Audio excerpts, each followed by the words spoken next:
As xogueterías están cheas días previos á chegada dos Reis Magos, pero algúns negocios notan menos afluencia que outros anos.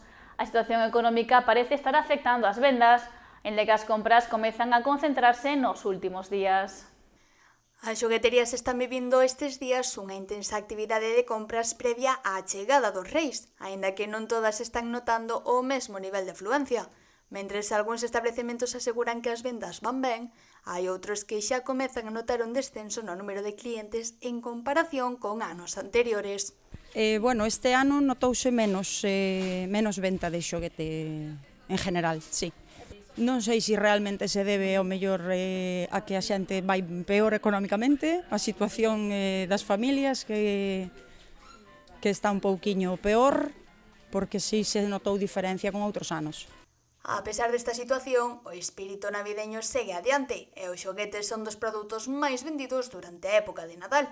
En canto aos que máis triunfan, destacan os produtos relacionados cos personaxes de dibuxos animados para os máis pequenos. Normalmente o que máis triunfa é o que sale pola tele.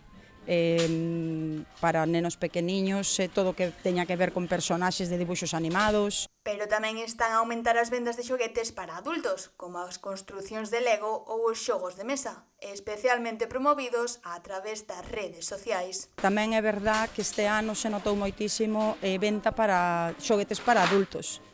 Hai unha parte que agora se dedica a xoguete máis para adultos, tipo construcións de Lego, maquetas, xogos de mesa incluso, xogos de cartas, que eu penso que a través das redes sociales tamén se publicita moito, e si se nota que hai venta para ou nenos máis maiores ou incluso adultos. A pesar das baixadas nas vendas, as xogueterías esperan que a afluencia se intensifique nos próximos días, aproveitando o peche das compras de última hora antes do 6 de xaneiro.